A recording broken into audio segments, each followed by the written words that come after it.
የማያመጡም ለነሱ ታሳያቸዋለህ። ለአንተም ለሄርሜላም ለቡዜም የምጥራው ወረቀት እንካ ተቀበለኝ። ነገ ሄደን እንነጋገራለን። ምንም አታመጡም አይደል ያልኩ። እኔ እኮ ሩታ እኔ እኮ ግራ ገባኝ። እኔ አዲስ ህግና አዲስ ፍርድ ቤት አለ መሰለኝ። እኔ እንደው ግራ እየተጋባው ነው አሁን ላይ እያየሁ ያለሁት ነገር በጣም ግራ ያጋባኛል። መጥሪያ በፖሊስ ማስላክ፣ ሁለተኛ ደግሞ ሲጀመር ፍርድ ቤትም እኮ ገና ፍርድ ቤትም ክስ መመስረትም አይጠበቅም። በቃ ልጁ ህፃን ልጅ ነው፣ 24 ሰዓትም አይጠበቅም። ገና አራስ ልጅ 1 ዓመት ምናምን ልጅ ጠፋ ከተባለ ቀጥታ ፖሊስ የራሱን እርምጃ ይወስዳል። አብርሃም አላየው ምናምን ካላት በቁጥጥር ስር ምናምን የሚውልበት በጣም ትልቅ የህግ አግባብ አለ። እንደው ወይስ እኛ ነጋ ያቁም ነው? እንደው ተይ ሩታ ተይ እንዴ! ኧረ ተው፣ ግራ አታጋቡን። እኛም ግራ እየተጋባን። አንቺ ወይ የምትከሽበት ሌላ ጉዳይ ሊኖርሽ ይችላል። በቃ ሁሉ ጊዜ ሮጠሽ ወደ እንደዚህ አይነት ወደ ፍርድ ቤት ክስ ምናምን የፍርድ ቤት መጥሪያ ወረቀት እሱ እንደዚህ አይነት ቀለል ተደርጎ በብጣቂ ወረቀት የሚላክ ነገር አይደለም። ጉዳዩ የልጅ ነው፣ ሲሪየስ ነው። ሳይርቅ ነገሩ ሳይገፋ ፍርድ ቤት ይቀርባል እንጂ እኔ አሁን ገና ከመግባት ይሄን አልክ እንዳትሉኝ፣ ቪዲዮን አይቼዋለሁ። ግን ከእናንተ ጋር ደግሞ አንኳር ሀሳቡን መነጋገር ስላለብን ነው ማለት ነው። ስለዚህ አሁን መጥሪያ መጥቶላቸዋል ተብሏል። እንዴ ልጁ ሲጀመር ፖሊስ የራሱን እርምጃ ከወሰደ በኋላ መፍትሄ ከወሰደበት በኋላ ወይም ፈልጎ ሲያጣው ከዛ ተጠርጣሪዎች ተብሎ ይታሰራሉ። ከዛ ክስ ይመሰረታል እንጂ ልክ እንደ ፍትሃዊ የሆነ እንደ ዕቃ እንደጠፋበት ሰው አረ በጣም ሲገባበት የተሻለ ይሆናል። የሚያስቅ ነው። እኔ በጣም እንዳልጠፋ ስለምታውቅ ነው ሲጀመር ምን ብለው አሳምነውክ ነው? እሱን ተይውና እሱ አጎቱን አይደለ እሱን ተይውና አብርሃም እኮ ምንም አልመሰለውም። ምንድነው የምታወሪው? ለነገሩ እናንተ ሲጀመር አሁን እንደ እውነት አብርሃም እንግዲህ ልጁን ከእናቱ አላይተ ከሆነ አይምሮህም ትክክለኛ ረፍት ያገኛል ብዬ አላስብም። ሁለት ነገር እያወራሁ ሆኜ አይደለም፣ እኔ ነገር ስለማቅ ነው። እንደ ሩታ ባለችው እናስብ ብንብልም አብርሃም አግባብ አይደለም የሰራው። ሁለተኛም ደግሞ ከአንዳንድ ልጁን ወስዷል ካለች ልጅቷ ሰራተኛዋ አብርሃም ወይም ደግሞ እንትና ቡዜነሽ ልጁን ይዘው ይሄዱት ብላ ከተናገረች ተጠርጣሪ ተብሎ ይታሰራሉ። በቃ ይሄ ምንም አንድና ሁለትም የለውም። በቃ ልጅቷ መስከራለች፣ በቃ ተጠርጣሪ ተብሎ ይታሰራሉ። ግን እዚህ ላይ ግን እየሆነ ያለው ነገር ግን ከዚህ ወደዚህ ነው፣ ግራ የሚያጋባ ነገር ነው። ልክ እንደ በቁስና በእንትን እንደተካሰሱ ሰዎች ፍርድ ቤት ለፍርድ ቤት የሚያደርስ ነገርም አይደለም። እንግዲህ ሩታ ልጄ ገጠፋ ካለች 3ኛና 4ኛ ቀኑ ነው። ይሄን ሁሉ ቀን በብጣቂ ወረቀት የሚዘጋ አጀንዳ ከሆነ ተትሎን ያደረጋችሁት ምንም አይመስላችሁም። ኦፍ ኮርስ ትክክል ነሽ። እንዳስነካቻችሁ አላውቅም። ጭራሽ ዴቭንም ጨመረችው። ዴቭ አንተንም ጨምራህ ነው ሩታ። ምንድነው ጨመረኝ? እኔ እውነታውን ነው የምፈልገው። ምንድነው የምትጨምረኝ? ዴቭ እኮ ትልቅ ሰው ነው። ሲጀመር ደግሞ አይደለም ምን ጨመረችው አልጨመረችው ምን ውስጥ ነው የምትጨምረው? አሁን የማይሆን አመለካከት ነው። እንደራስ ነው የሚመስል አይደለ እንዴ? እዚች ጋር ማንን ደግፎ ማንን የለም። ከእውነት ጎን ነው የቆመው። አሁን እየገባኝ እንዳለ እንደሆነ ማለት ነው። እስከዛሬ እንደውም እኔ ሩታ ጥፋተኛ ናት እላለሁ እንጂ ጥፋተኛ ሲጀመር አንተ ነህ። ገባህ አይደል? ቡድኑ ለሁለት ተከፈለ። አብርሃም እህቱን ይዟል፣ ሩታ ደግሞ የአብርሃምን ወንድሞች ይዛለች። ነገሩ እንደቀላል እያየን ነው ወዳጆች። ጎራው ተለይቷል። አሁን ሰው የእናንተ ወዳጅ ሄርሜላ ግን በዝምታዋ ይሄን ሐሳብ ብዙ ጊዜ ይቀያይራል። አሁን አንተ ምንም ልቀይር አይደለም፣ የዚህኛው ሐሳብ በፍጹም ልደግፍ አልችልም። ደግፍ አይደለም እንዴ? ብዙ ጊዜ አንድ አቋም ኖሮክ ወይ የሆነ ነገር ይሄ ሐሳብ ትክክል ነው ብላ አታስብም? አንድ ጊዜ ትክክል ነው፣ የሆነ ሰው ትክክል አይደለም፣ የሆነ ነገር የሆነ ብቻ እንደዚህ የምትልበት ነገር አለ። ትክክል አይደለም። ሩት ታስገባችለት ለአብርሃም ወንድም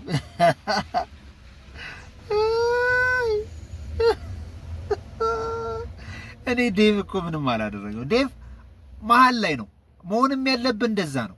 እንዲህ ትላለች የምትልህን አትስማት። እኔ ሁልጊዜ ይሄ ልጅ ሳየው መሀል ላይ ሆኖ ነው ነገሩን ይመለከታል። ያልገባቸው አይደለ? እውነት ታዝቦም ሊሆን ይችላል። ይሄ ልጅ እውነት ጠፍቶ ከሆነ እውነት ገና 1 ዓመት ልጅ ከእናቱ ተለይቶ ከሆነ ዴቭ የያዘውን አቋም ማናችንም እንደግፋለን። አግባብም ነው፣ ትክክልም ነው።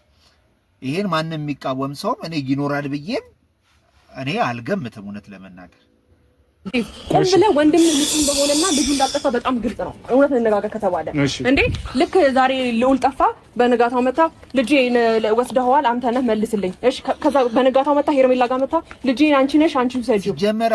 ልጁ ቢጠፋ ኖሮ አብርሃምን በእንደዚህ አይነት አቋም ሪላክስ ሆኖ አይቆምም። እውነተኛ ሩታም በእንደዚህ አይነት ሁኔታ እናያትም።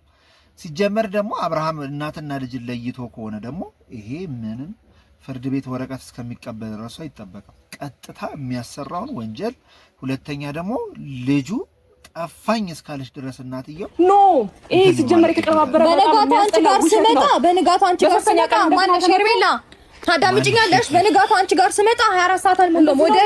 ወደ ህግ መሄድበት አግባብ አልነበረኝም። ለምንድን ነው 24 ሰዓት የምትጠብቂው? ልጅ እኮ ገና የአንድ ዓመት ልጅ ነው።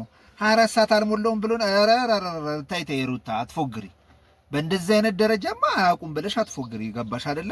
ይሄ ሆን ብለሽ አንቺም ነገሩን ገባሽ አይደለ? ሌላ ሶስተኛ አጀንዳ ፈልገሽ ፈጥረሽ ነው ብዬ ነው የማስበው። በቃ አሁን የሩታ ሴራን መበጣጠስ እንጀምራለን ማለት ነው። አም ሶሪ ይሄን በቃ ምንም ማድረግ አንችልም። ምክንያቱም የምትናገርበትን አውድ ግን ታዘባችሁታል። 24 ሰዓት እንዴ ገና አንድ ዓመት ልጅ እኮ ነው። 24 ሰዓት ይጠበቃል ሌላ አንድ ዓመት ልጅ። እኔ አላውቅም ግን እዚህ ላይ ግን የሆነ ቦታ ምናምን ሊሆን ይችላል። እንዴ ከሰራተኛው ተነጥቆ ልጅ ጠፋ ከተባለ እኮ ሕፃን ልጅ ነፍስ ያላወቀ ልጅ 24 ሰዓትም አይጠበቅም። እንዴት አድርገሽ ብታስቢው ነው? አብርሃምን ነው የምጠረጥረው። አብርሃምን ነው የምጠረጥረው። መጥቶ ነበር ሰራተኛዋ ከመሰከረች ዳይ ወደ ማረም የሚገቡበት አውድ በጣም ሰፊና ሰፊ ነው እንጂ 3 እና 4 ክፍል የከፈልሽ እዚህ ጋር አንዴ ወረቀት ታመጫለሽ፣ አንዴ ልጄን ስጠኝ እያልሽ እንትን የምትይው ነገር አታብራሪልን ሩታ። በዚህ ጨዋታ ከባዱን ውድቀት ከባዱን ቁማር የተበላሽው አንቺ ነሽ። ገባህ አይደለ? አሁን ግን 24 ሰዓት ሞልቶናል። ህግ ፊት ሄደን መነጋገር ያለብን ነገር አሁን አንተ እንደዚህ ደረትን ነፍተህ እንደምታወራው ያኔ ምን እንደምትል እናያለን። ችግር የለም። አዎ እዛ እንገናኛለን። ይፈርደናል በደንብ አማርኛ በስነ ስርዓት እየነገርኩ ነው። በቀደም እኛ ሩታ ጋር ሄደን ነበረ። ልጁን ስጭኝ እናት አያቶቹ ጋር በስነ ስርዓት እንዲያርግ ነበር እንጂ አንተ እኛ ይሄን መጠየቃችንን እኔና ቡዜ መጠየቃችንን አወቅ። ከዛ በኋላ ነው እንደዚህማ ከሆነ ታዲያ ነው ልጁን በወስደው ተጠያቂ እነሱ ይሆናሉ ብለህ አስበህ ከአያቶቹ ቤት ነው እንደ የጠፋው። አረ አንዳንዴ እኮ ነገሮችን ግራና ቀኝ ለማየት እኔ ከሰራተኛዋ ባለፈው ሩታ ስትል ነው የሰማኋት። አጋዥሽን ጠይቂ ምናምን ሲል ስለሰማው እንዴ ይሄ በጣም ሁሉንም ተጠያቂ የሚያደርግ ነገር ነው። ይሄ እኔ ምንም አልላችሁም። ይሄ ሁሉንም ተጠያቂ የሚያደርግ ከባድ ነው። በእጃዙር ሄደ ልጁን ተቀበልክ። ተረዳኸኝ አይደል? ምን እንዳስፈልጋል? እናት ደውላ እዚች ጋር በቀደም እንደዛ ብለኸኝ ዴቭ በአንቺ ፍቃድ ነው ልጁ የሚወሰደው፣ ያለ አንቺ ፍቃድ በፍጹም አይሄድም ሉሌ ብለህ ተናግረኸኝ እንዴት ልጁን ታስወስዳለህ? ማን ነው የሚያስወስደው? እኔ በፍጹም ይሄ ከባድ አይን ያወጣ ድፍረት፣ አይን ያወጣ ወንጀል ነው። እንደዚህ አይነት ነገር ውስጥ የለውም። እዚች ጋር ብለህ ስታለቅስ ነገሩን ሳስበው ደግሞ እናንተ እንዳደረጋችሁት ገባኝ። በቃ ለእኔ በገባኝ መንገድ በደንብ ነው ማውቃችሁ። እህት ወንድሞቼ ናችሁ እኮ በደንብ ነው። ስለዚህ አሁን ምንም እንትን አያስፈልገውም። ይሄ ልጅ አብርሃም ተጠያቂ ነው። ሩታ አሁን ላይ እየሄድሽበት ያለው መንገድ ነው እንጂ ትክክል ያልሆነው እውነት ልጁ ተመልሶ አንቺ ቤት ካልመጣ ልጁ የለም ከተባለ ቤተሰቡ በሙሉ ተጠያቂ ነው። አብርሃም ቤተሰብን ሁላን ወንትን ውስጥ እየከተትክ ያለው። ኮሜንቶቹ ግን አሁንም ሩታ ላይ እየወረዱባት ነው። የሚብራራበት መንገድ የሚጣራበት ነገር ግን ዴቭ ግን አለቅላቂ ነህ። በስመ አብ ገኒ የሩታ አክስት የወሰደች ገኒ ነች የሩታ አክስት የወሰደችው።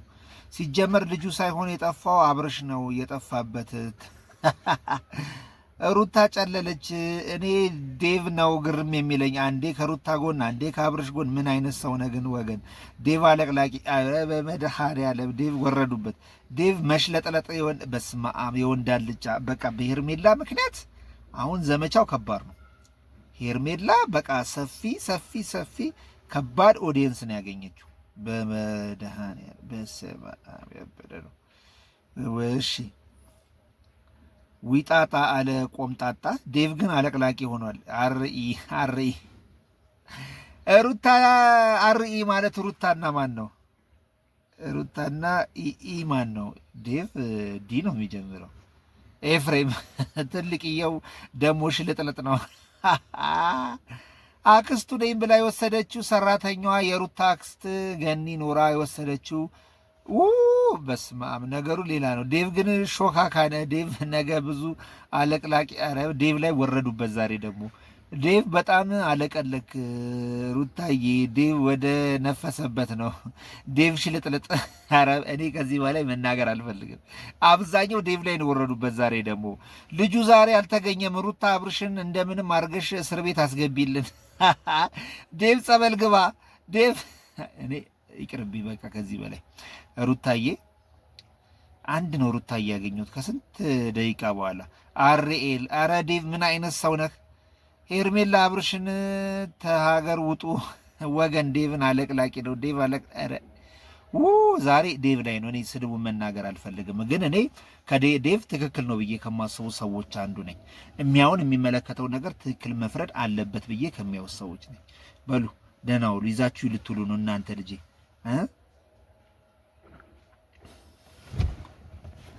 ቻው ቻው ቻው።